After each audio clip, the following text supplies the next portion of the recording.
안녕하세요. 저는 현재 여성 청소년과 여경으로 근무 중인 여자입니다. 여러 가지 사건 사고들로 인해 머리 부여잡고 하루하루를 버티면서 일하고 있는 요즘인데요. 도난과 같은 가벼운 사건들부터 살인 같은 무거운 사건들까지 한두 건이 아니라서 정말 머리가 아픕니다. 가뜩이나 저와 아무 상관도 없는 타인으로 인해 하루도 조용할 날 없는 시끄러운 세상에서 제 문제까지 겹치게 되니 한동안은 정말 제정신이 아니었던 것 같아요. 제게도 조용할 틈 없는 이 세상만큼이나 복잡하게 얽힌 가정사가 있어요. 예전엔 학교 다닐 땐 친구들한테 제 가정사를 말하면 저는 아무렇지도 않았는데 제 얘기를 들은 친구들은 저를 불쌍한 눈으로 봐서 그 뒤로는 말을 잘 안 하게 되더라고요. 하지만 요즘은 제 가정사를 말해도 불쌍한 눈으로 보지 않는 거예요. 오히려 어머니가 두 분이나 계셔서 좋겠다는 말을 자주 들었죠. 지금부터 여러분들께도 왜 저희 어머니가 두 분이 되었는지 그 사연을 차근차근 들려드리려고 해요. 저는 다른 친구들과 다른 삶을 살아오면서 친부모님에 대한 기억이 단 하나도 없었고 가족이라는 기억 자체가 중학생 때부터 만들어지기 시작했어요. 예상하신 분들도 있겠지만 저는 기억조차 없던 아주 어릴 때부터 보육원에서 살았었어요. 부모님이 버린 건지 돌아가신 건지 모른 채 보육원에 있던 언니 오빠들과 함께 살아왔어요. 그러다 언니 오빠들도 하나씩 입양을 가거나 성인이 되어 독립을 하면서 제가 맏언니가 될 때까지 있었죠. 저는 좋은 양부모님을 만나 입양을 가는 언니 오빠들을 많이 부러워했어요. 사실 저도 8살 땐가 9살 때쯤 다른 집에 입양을 한번 갈 뻔했었다가 양부모님이 저를 데리고 가기도 전에 파양을 당하는 바람에 다시 무산된 적이 있었어요. 불임인 줄 알고 저를 입양하려고 했는데 뱃속에 아이가 있었다고 하더라고요. 어린 나이였지만 이번 생은 부모가 없는 생이구나 라고 생각하면서 일찍부터 체념을 했던 것 같아요. 그렇게 파양당하고 며칠 뒤 한 아주머니께서 저희 보육원에 봉사를 오신 거예요. 책과 연필 같은 학용품들을 나눠주셨고 가끔 시간 나실 때 저희 보육원 청소도 해주시던 분이셨어요. 저는 낯가림이 심한 성격이라 또래 아이들이든 어른이든 구분할 것 없이 먼저 못 다가갔었어요. 친해지면 활발해지지만 사람을 못 믿어서 친해지는 데까지 시간이 꽤나 많이 걸리는 편이에요.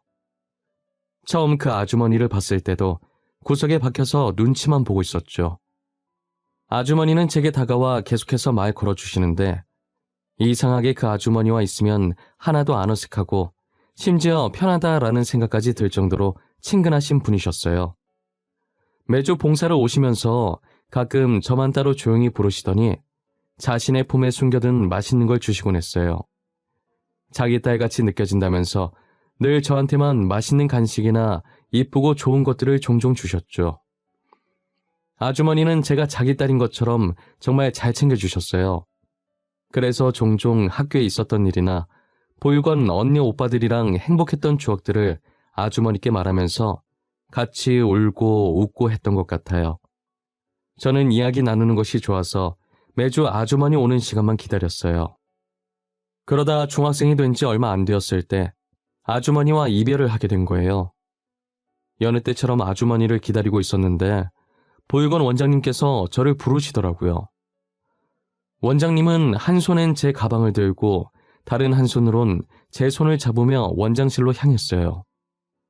원장실 문이 열리고 처음 보는 아주머니 아저씨가 활짝 웃으면서 저를 반겨주시더라고요. 앞으로 저의 어머니 아버지가 되어주실 분이라고 소개하면서요. 저는 낯선 그분들과 함께 차에 올라탔고 어느 한 으리으리한 주택가에 들어설 때쯤 차가 멈추더니 제가 타고 있던 쪽 문이 열리면서 새아버지가 저를 안아 올리고 집으로 들어가더라고요. 저희가 대문에 가까워졌을 때 정장 입은 남자가 한 명 나오더니 아버지 차에 타서 주차를 하셨어요. 어린 제가 봐도 단번에 알 수 있을 만큼 저희 양부모님들은 상당한 부자였어요. 집으로 들어가는 거리가 꽤 되는데 대문과 집 사이의 정원도 이쁘게 가꿔 있었고 귀여운 강아지 한 마리도 예쁘게 가꿔진 정원을 이리저리 뛰어다니고 있었어요. 강아지도 제가 새 식구라는 걸 알았는지 저를 안고 있는 아버지 곁을 맴돌면서 꼬리를 흔들고 있었어요. 아버지는 웃으면서 저를 내려놓았고 강아지는 저랑 놀고 싶어서 제 얼굴을 마구 핥았어요. 얘 이름은 또리야. 또리 안녕 해봐. 간식 주면 개인기도 할 수 있어. 나중에 간식 줘보자. 그리고 여기는 이제부터 수영이가 우리랑 함께 지낼 곳이야. 나는 아빠, 뒤에 오고 있는 사람은 엄마.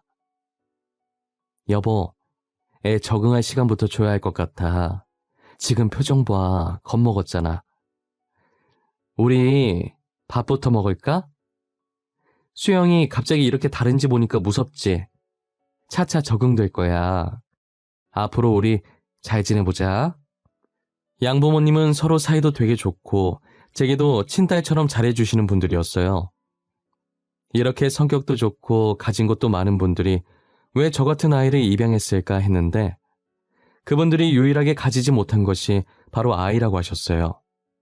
새어머니께서 아무리 노력해도 몇 년 동안 임신이 안 되길래 혹시나 하는 마음에 검사를 받아봤는데 우려하던 대로 자궁 쪽에 문제 있어서 수술 후 불임 판정을 받았다고 하시더라고요.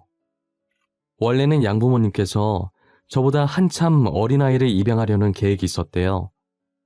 그래서 볼건을 쭉 둘러보면서 아이들을 지켜봤는데 저를 보고 이상하게 마음이 끌렸다고 하더라고요.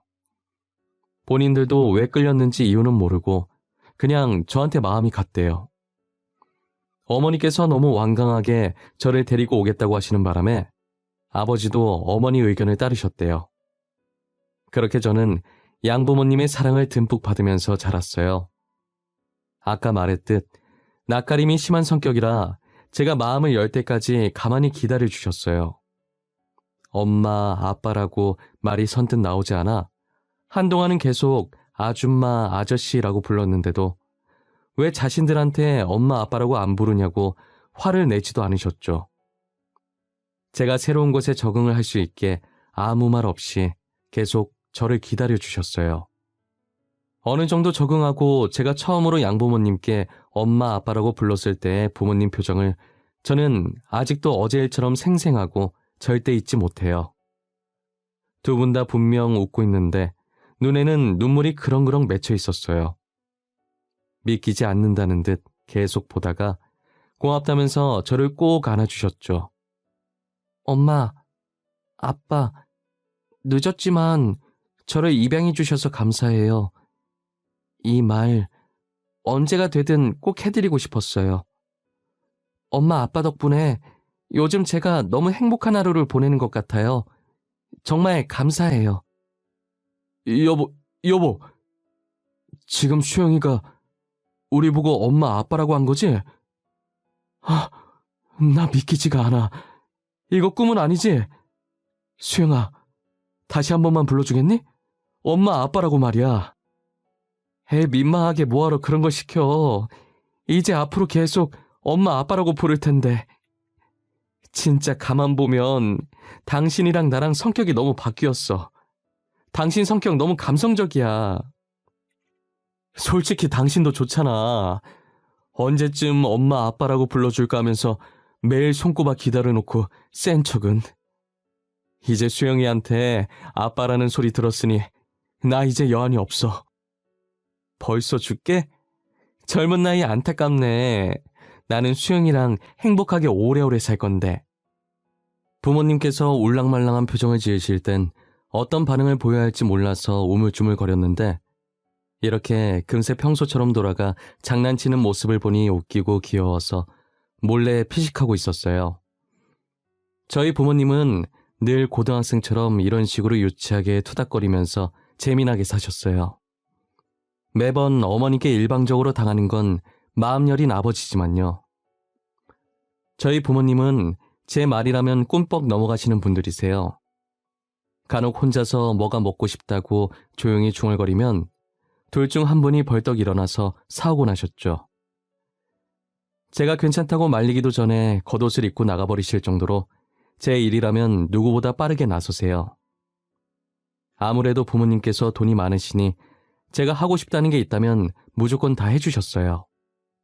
처음 가져본 부모님의 처음 받아보는 지원이다 보니 하고 싶은 것들이 많더라고요.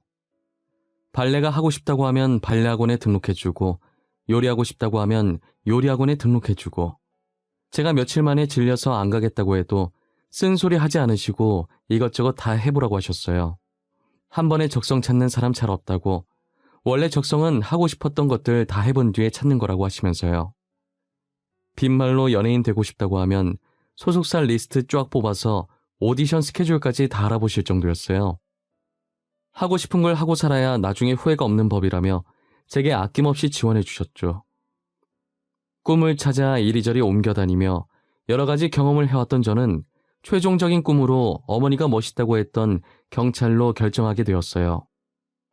제가 다행히 공부를 잘했어서 무리 없이 명문대에 갈 수 있었고, 졸업 후 1년 반 만에 경찰 시험까지 합격해서 정식으로 경찰 생활을 하기 시작했어요. 제가 아무래도 여자이다 보니 경찰 공부를 하면서 자연스럽게 여성 관련 범죄에 관심이 많아졌어요. 그래서 고민도 없이 여성 청소년과로 지원하게 되었고, 저희 과에서 일어난 사건들은 제 일처럼 생각하며 열심히 범인을 잡으려고 노력했어요. 피해자분들이 얼른 편히 발 뻗고 주무실 수 있게 제가 야근을 하기 일쑤였죠. 평소처럼 야근하고 선배가 부탁했던 자료들 선배 자리에 두면서 수사 일지가 올려져 있길래 살짝 봤는데, 남편에게 맞아서 신고 들어온 건수가 생각했던 것보다 많더라고요. 피해자가 제출한 증거 사진들을 보고 있으면 같은 여자로서 너무 화가 났어요. 저는 아예 자리를 잡고 계속해서 수사 일지를 넘겨보고 있었어요. 한참 보고 있는데 제 귀에 대고 누군가가 뭐하냐고 말하더라고요. 갑자기 들려오는 목소리에 너무 놀라서 저도 모르게 선배 얼굴을 주먹으로 쳐버렸어요. 선배인 걸 확인하고 죄송하다고 머리를 얼마나 숙였는지 몰라요. 선배는 괜찮다고, 놀래킨 건 자기라고 맞아도 싸다고 웃어주셨어요. 선배들 다 집에 간 줄 알았는데 자리 주인이었던 선배가 아직 퇴근 안 하고 남아있었던 거예요. 제가 열심히 하는 걸 알아서 그런지 수사 일지 가지고 가서 제 자리에서 보라고 하시더라고요. 자기도 지금 자리에 앉아서 할 일이 있다고 하시면서요. 저는 죄송하다면서 선배 자리에서 일어나 수사 일지를 들고 제 자리로 돌아왔어요. 마저 보고 있는데 2년 전에 일어났던 사건의 피해자 사진이 어딘가 모르게 굉장히 낯익더라고요. 분명 어디서 본 것 같아 기억을 더듬어 보는데 보육원에 봉사 왔었던 아주머니신 거예요. 잠깐만. 이분이 왜 여기에 있지? 분명히 아주머니 맞는데? 너 뭐 보고 그렇게 놀라는 거냐? 왜 혼자서 궁시렁궁시렁거려? 아, 이거? 왜? 혹시 네가 아는 사람이야? 피해자, 가해자 둘 중 누구라는데? 피해자요. 예전에 제가 알고 지내던 아주머니시거든요. 근데 이분이 왜 여기 있어요? 가해자한테 어떤 식으로든 피해를 받았으니까 여기 있는 거겠지? 다른 분들이랑 똑같아. 가해자인 남편은 지금 교도소에 가 있고, 이분도 참 딱하신 분이야.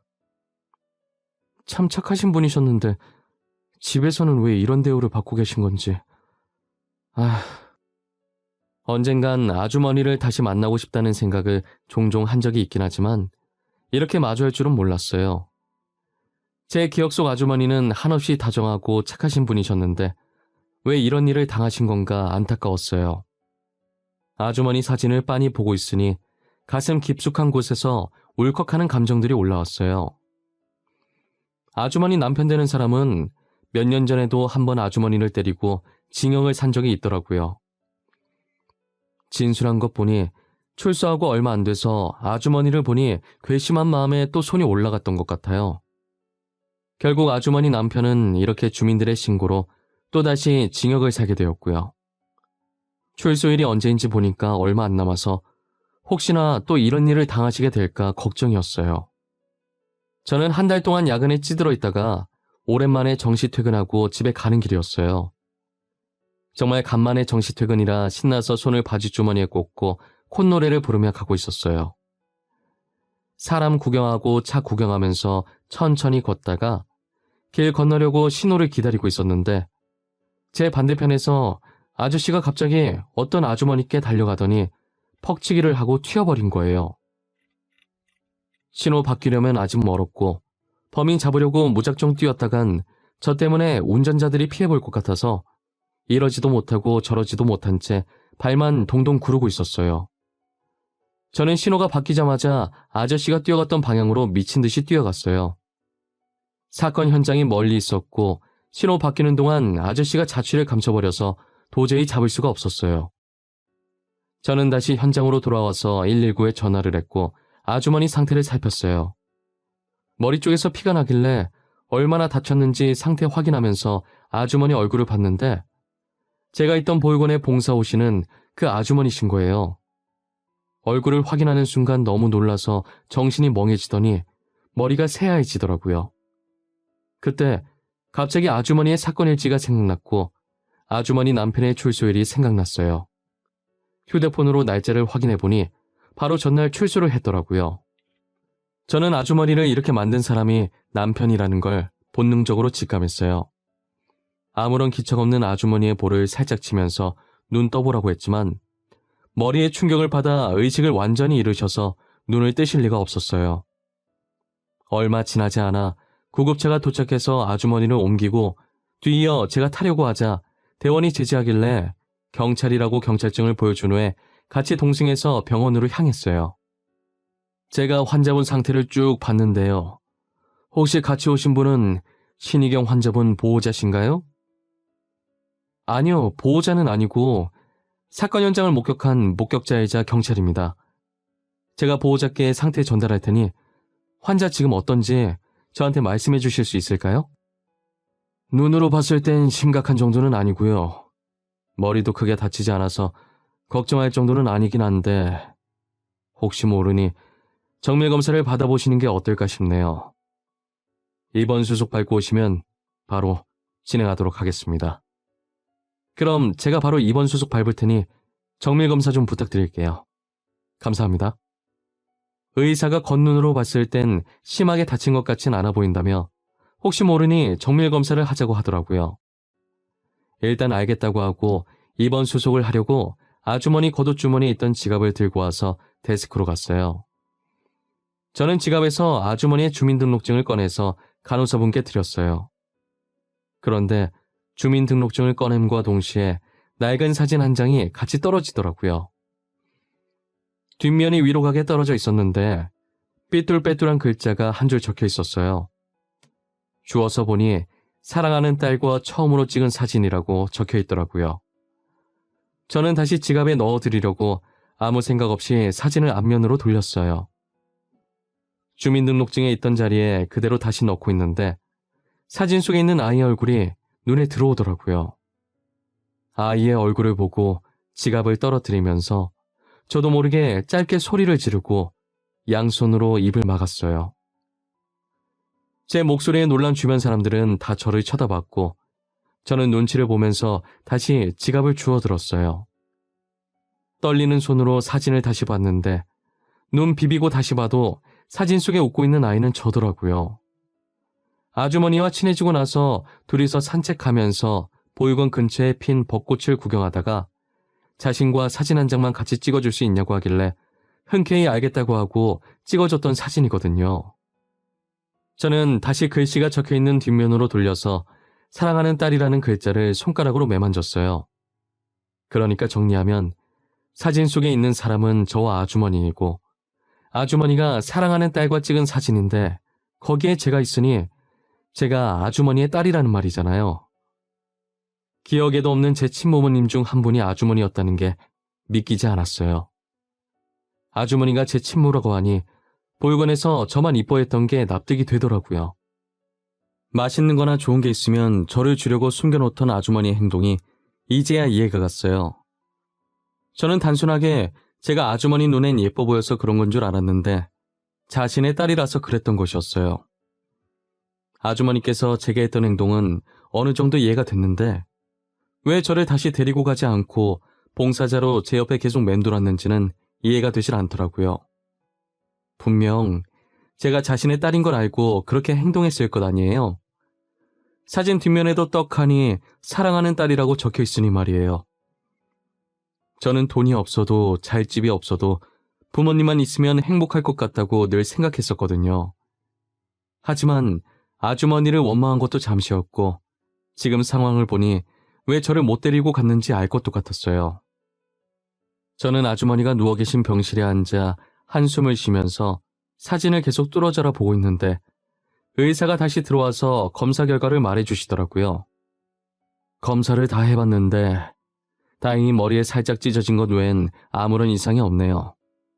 아마 곧 있으면 의식을 차리실 겁니다. 그래도 혹시 모르니 며칠 입원하면서 경과를 지켜보도록 하죠. 진짜 아무런 이상이 없는 건가요? 감사합니다. 정말 감사합니다. 아주머니, 일어나 보세요. 언제까지 주무실 거예요? 걱정되게. 아주머니.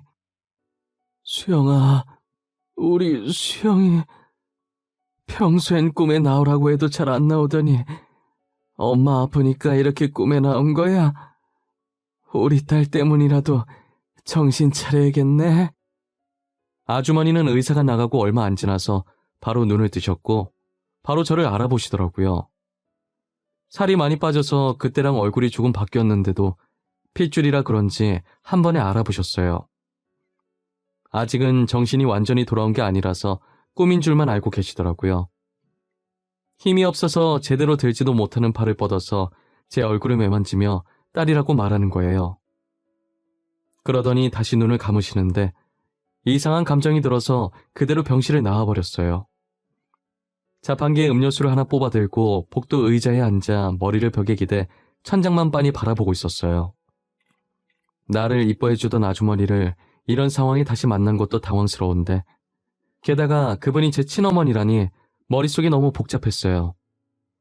저는 음료수를 비우고 차마 아주머니 병실에 다시 들어가지 못하고 곧장 집으로 갔어요. 그날 잠을 어떻게 잤는지도 모를 정도로 한참을 설치다가 겨우 잠들었어요. 음료수를 한 박스 사들고 다시 아주머니 병실을 찾았어요. 제가 경찰이 된 이후로 뭐든 확실하게 하고 넘어가야 하는 성격으로 바뀌어버려서 아주머니께 직접 사실을 확인받고 싶었어요. 아주머니는 완전히 정신을 차린 상태였고 병실 문을 열고 들어오는 저를 보고 엄청 반가워하시더라고요. 당연히 자신의 딸이 아닌 보육원에 있던 아이로 대하셨어요. 어머, 수영이 아니야? 이게 얼마만이야?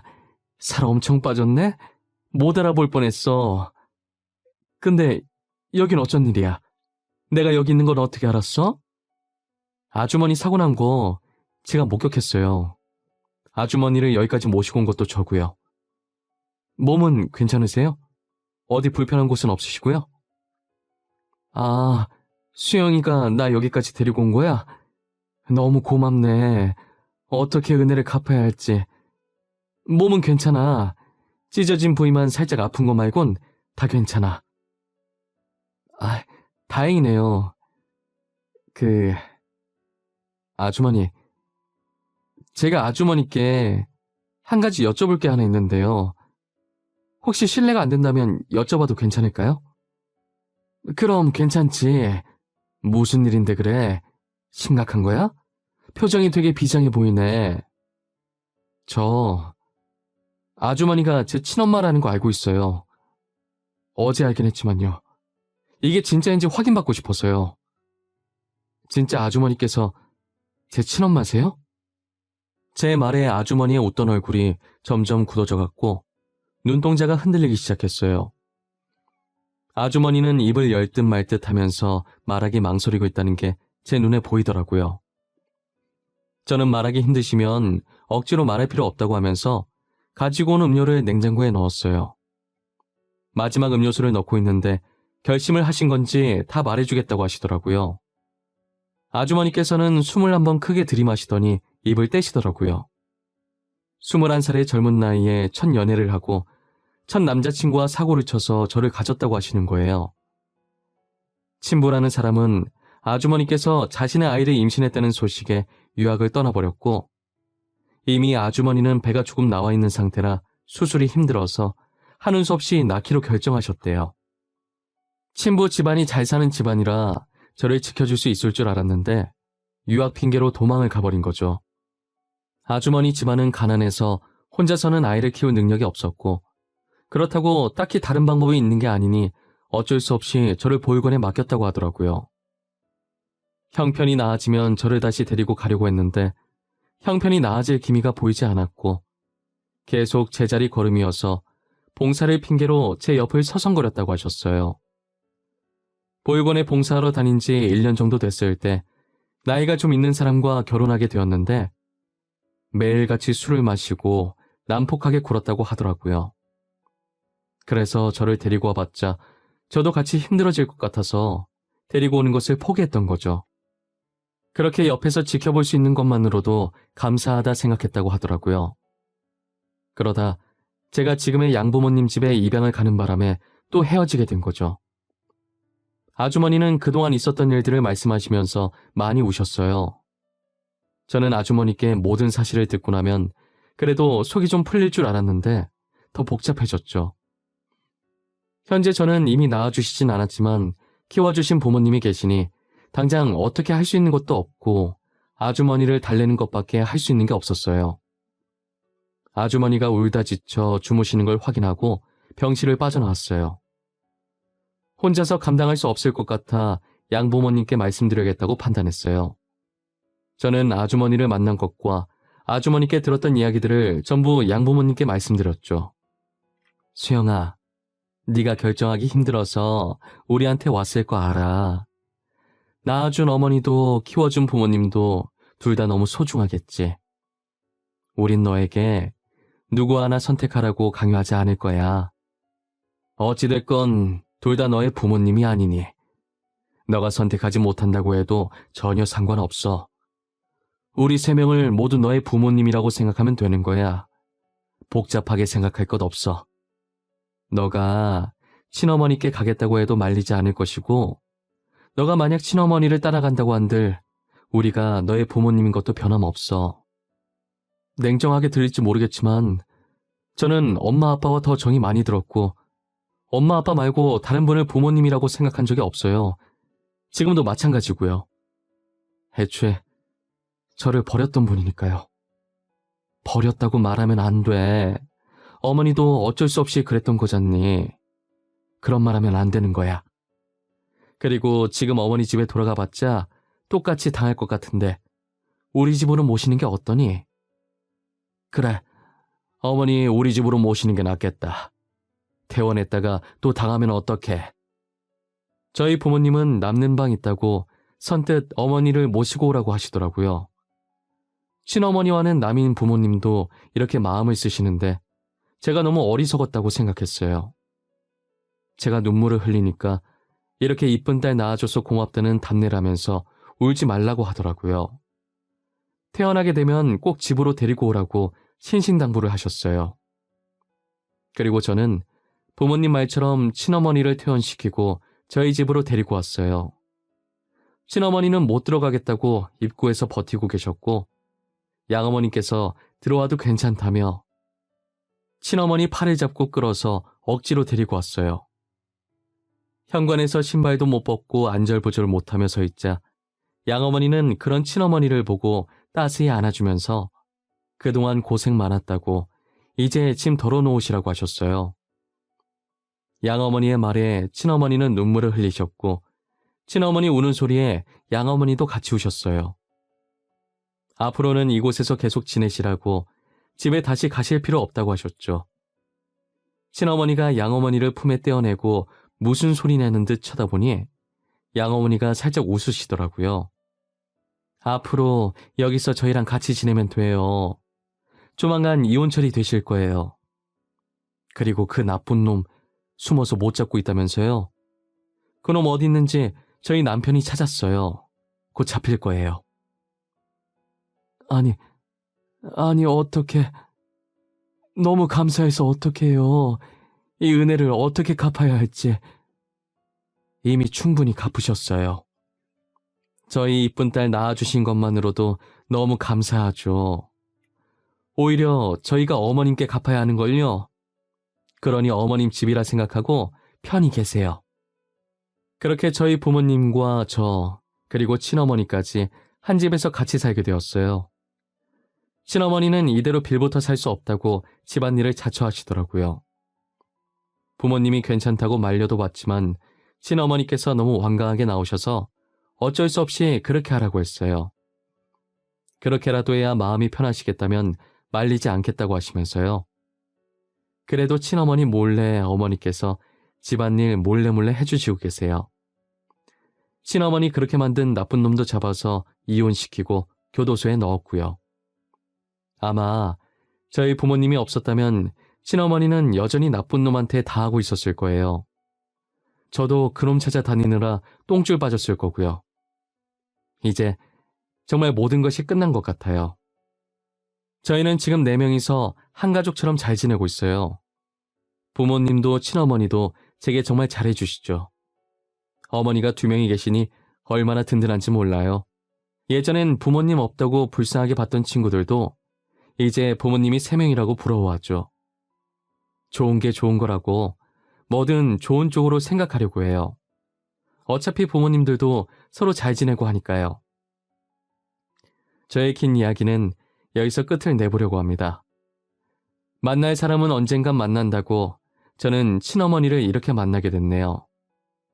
여러분들도 잃어버렸던 인연이 있으시다면 언젠간 저처럼 다시 만나게 될 날이 올 거예요. 그날까지 늘 희망을 잃지 않고 건강하게 지내셨으면 좋겠습니다.